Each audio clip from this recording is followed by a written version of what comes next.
Now let's talk about this word, sustainability.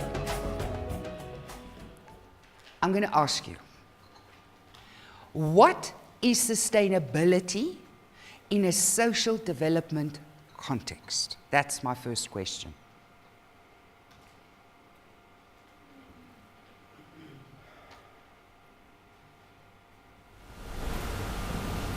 Basically, before I walked in here, I knew. You knew it's going to be a tough one. Now I'm unsure. I think it's important to think about the word sustainability, and that sustain is the kind of main component of that word, and your ability to sustain, and what that means. And to me, when I talk about building sustainable communities, is enabling those communities to sustain themselves. So, and that for me means being able to leave, because if they have the ability to sustain themselves, it means they don't need my intervention as much. So that's how I keep thinking about it, even in an environmental context, is if we're sustainable, how do we have the ability to sustain a particular, and not just to sustain ourselves, but in a particular way. I mean, we can continue to survive, but that doesn't mean that it's a good way of surviving. It's so important what you say. You've defined a point of exit, if I listen to you correctly. So here is the point in the entry into exit, is what is the point of sustainability? When can I walk away? If we want to find sustainable solutions. And I've really, I almost want to say spend a year when I look at strategies, when I look at reports, when I look at grant-making criteria, everybody's hung up on this word sustainability. And then I think, what would define sustainability? How would I know it's sustainable? So in your case, I would assume the moment of sustainability is if they have enough money to buy food. Or they're growing enough food. Or they're growing enough food to feed themselves. To sustain themselves. Okay. But yeah, ultimately to have. Yes. Now, the reality of the development context is, we know if there's a food garden, the moment the food is growing, the goats are going to come. Yeah. We know the droughts are going to come. We know there's going to be a community fight. The moment money enters the stream, so like, okay, we're going to take our pumpkins to the market, and we're going to get 100 rand. How are we going to divide? Because there was 5 of us working very hard. We dug the trenches. We watered. We were there in the sun. We chased away the children and the goats. Who's going to split the $100? So each of us get 20. Now the question is the 20 enough to sustain us?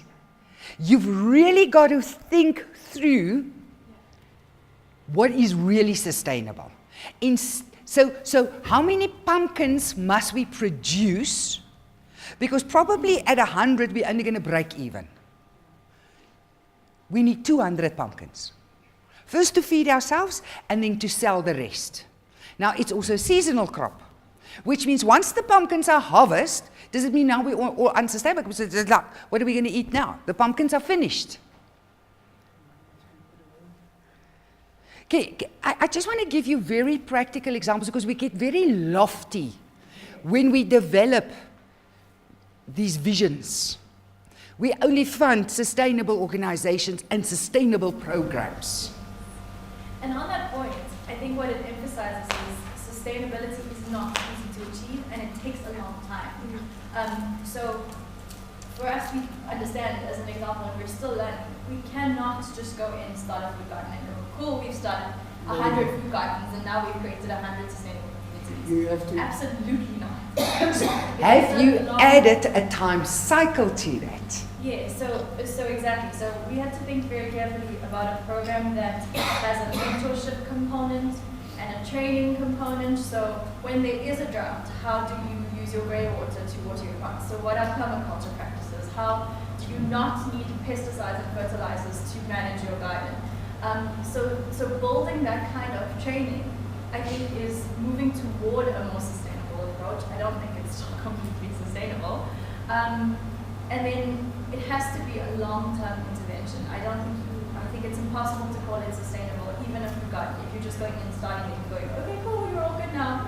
It has to be a hand-holding process. And then to also think about how that can move beyond just a food garden. So now you're growing potatoes and you're growing tomatoes and you're growing beetroot. How do we collaborate? How do we then find customers? How do we then take this to the next level?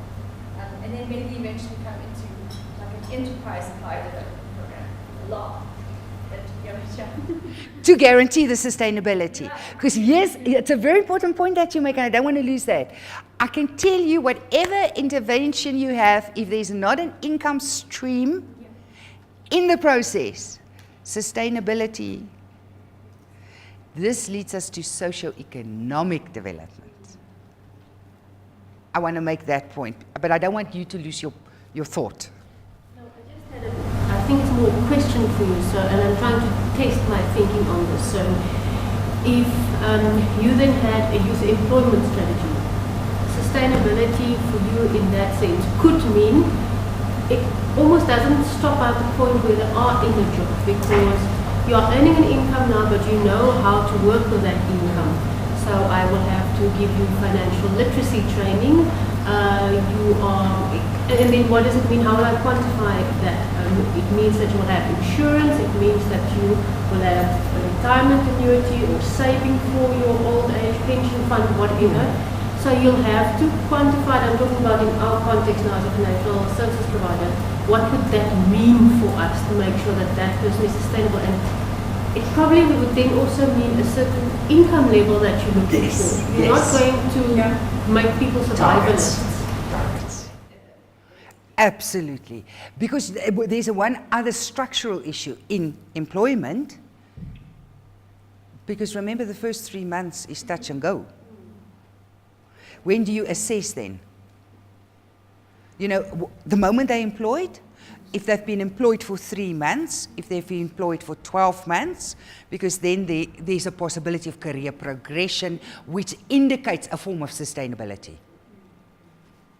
So and that's why I said, how do you define the moment of sustainability? You wanted to say, okay. So further to your point, job creation, we think it's easy because it's the number of people employed. We're going to start moving into targets and objectives now, because that's very closely linked to the aspect of sustainability. The number of people employed who now have an opportunity to become self-sustainable. Because further to Charlene's point, if you earn 100 Rand a day, does that mean you're sustainable? So what is the point of sustainability in a job creation program? So not everybody that's employed is now a job created. And that comes back to how would we define sustainability? Because I can tell you 100 Rand is not a living wage. It's unsustainable. If that job is just for 3 days a week, 3 weeks out of a month, 3 weeks out of a year, it's not a sustainable intervention. So, food gardens, is this enough food to sustain a family or in a particular community? The fact that I'm growing pumpkins only, that's my only food source, may lead to nutrition deficiencies. also unsustainable. Education. Here's a question to you. Is education sustainable in the current development context?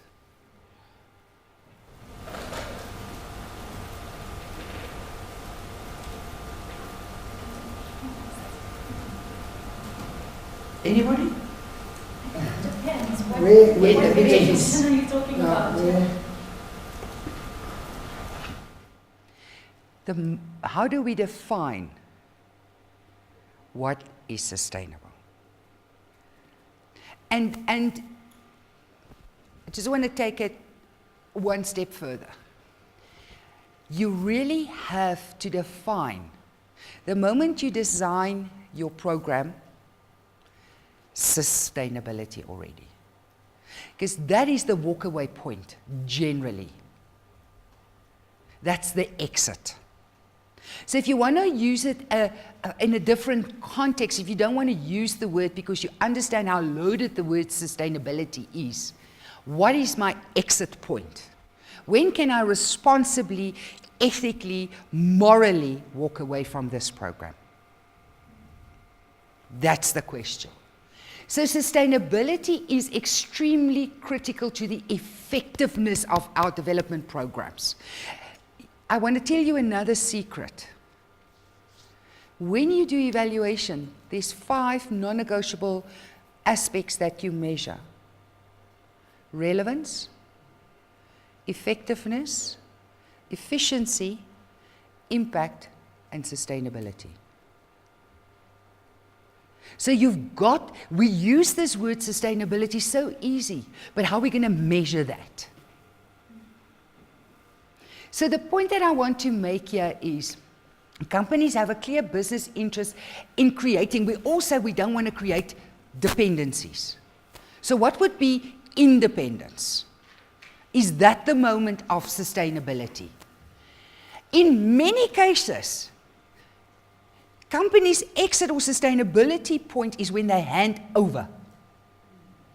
They hand over a building. They hand over a project to the next funder.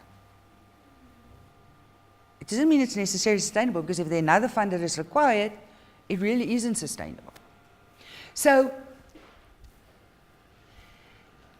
the question here is, what will determine sustainability? Will the project or the activity continue in the absence of your support? If so, if not so, how? What measures will be taken to make sure that you don't fund unsustainable activities? How will you, if you think about your existing portfolio, how are you going to assess now, going back on Monday, what is sustainable and not sustainable, and how are you going to walk away? How are you going to prepare for this exit? And this is when we talk about an exit or handover strategy. Let me tell you, the moment your theory of practice and your theory of change is done, the first thing before you even start funding is your exit strategy.